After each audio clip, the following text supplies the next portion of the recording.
Olá, sejam bem-vindos a mais uma aula Resumete. Bem, nós estamos aqui para falar basicamente sobre...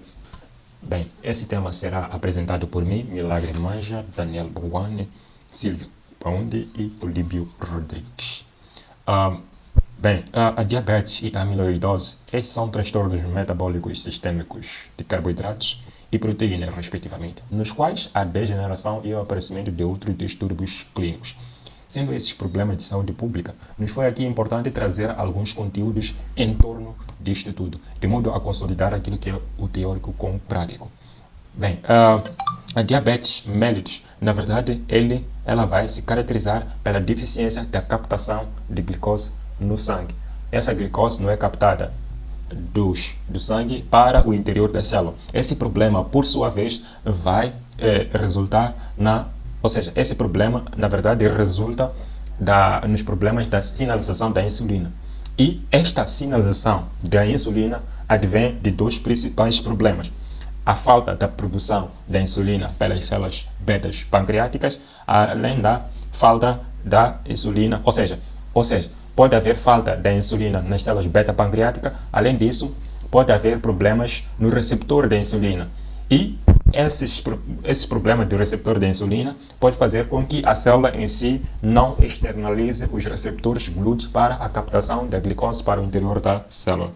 Bem, a primeira condição, que é a falta da produção de insulina pelas células betas pancreáticas, vai caracterizar aquilo que nós chamamos de diabetes mellitus tipo 1. Além disso, nós temos outro problema, que é problema nos receptores a nível da membrana, ou seja, não há externalização da insulina para que ele possa captar a glicose para o interior da célula. Ou seja, esse problema, na verdade, vai resultar devido à má fosforilação dos resíduos de tirina para serina. Então, essa má fosforilação vai resultar na não captação da glicose para essas células, o que nós chamamos de sensibilidade à glicose, o que caracteriza a diabetes mellitus tipo 2. Bem, essa situação, neste caso, a segunda é a mais comum, não é?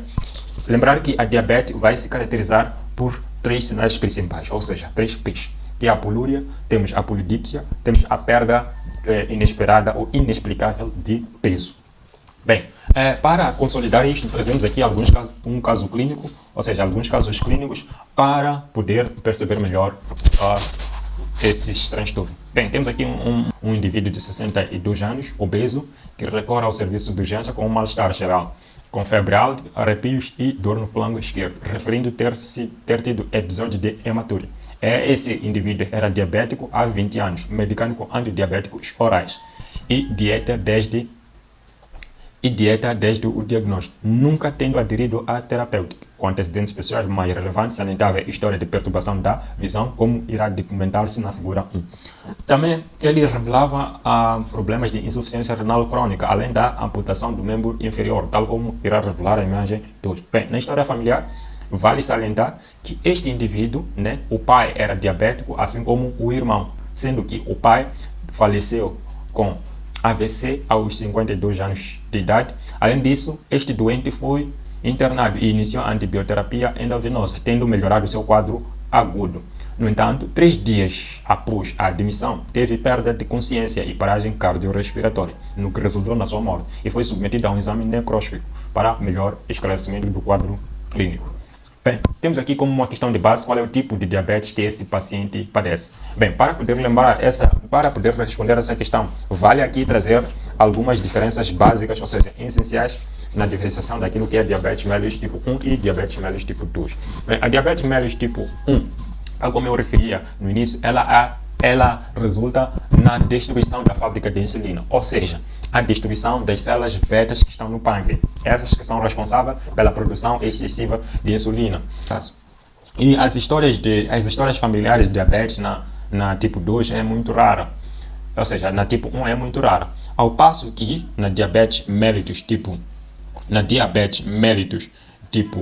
2, nós temos aqui podemos verificar que há produção de insulina, mas só que essa insulina não é captada pelas células. Não sendo captadas pelas células, o indivíduo vai ter excesso de insulina, e esse excesso de insulina pode fazer uma exaustão, ou seja, as células beta-pancreáticas podem ficar exaustas, pois estão a trabalhar e o produto do seu trabalho não é usado. Então eles ficam exaustos, daí que a diabetes mellitus tipo 2 pode estar associado à deficiência, ou seja, há problema também nas células betas do pâncreas, fora daquele que é o problema principal, que é a disfunção dos receptores que estão nas células.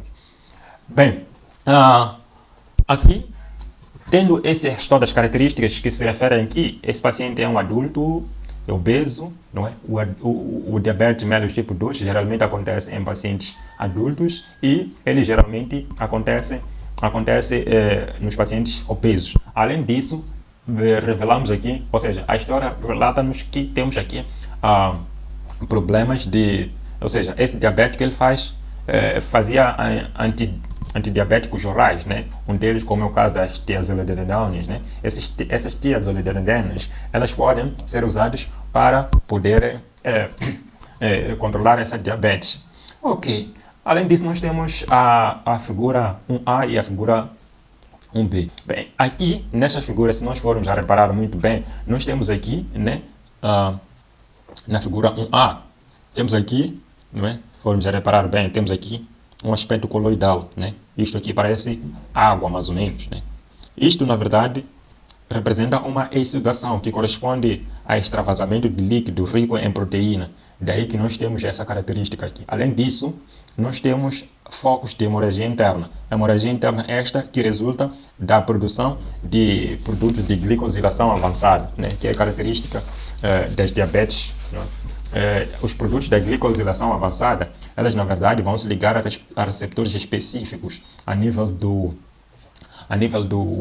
interior do vaso, e esses receptores específicos vão propenciar com que haja a liberação, por exemplo, do sistema de proteínas do sistema de comprimento, e essas proteínas do sistema de comprimento vão lesar o vaso, né?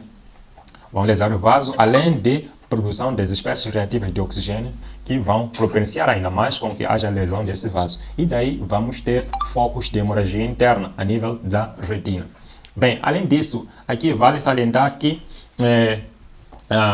a produção, ou seja, a ativação da proteína quinase C por feedback, isto vai favorecer ainda mais a angiogênese, né? Aqui nessa imagem podemos verificar que estamos perante a formação de novos vasos, né? A formação de novos vasos que não se verifica aqui nesta retina normal, não é?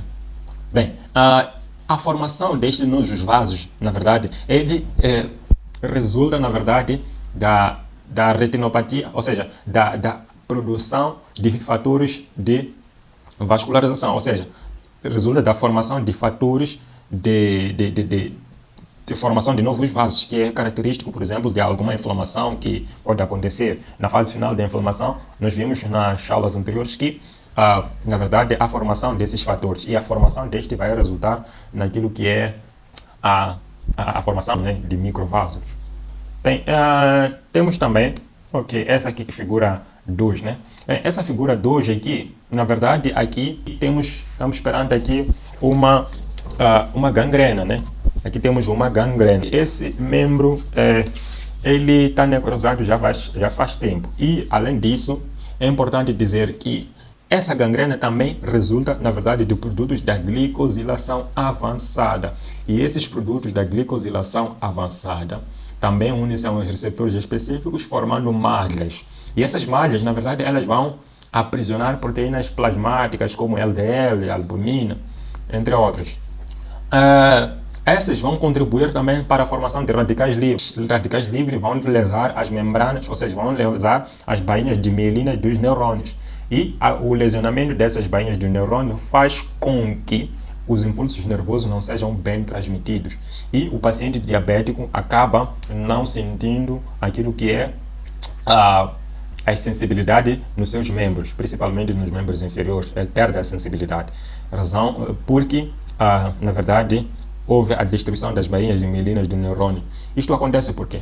É porque, na verdade, o excesso da glicose, principalmente em tecidos como o nervoso, não é? A glicose ela vai ser transformada em sorbitol e eventualmente em frutose, e pela enzima aldose redutase. Isso que essa enzima, na verdade, vai usar o NADPH. Este NADPH é essencial para a regeneração da glutationa. Esta glutationa, por sua vez, é importante para a formação daquilo que é ou seja, para a absorção daquilo que são os radicais livres. Então, a presença excessiva dos radicais livres faz com que, não é? Faz com que haja a destruição dessas bainhas de mielina, a diabetes e a amiloidose.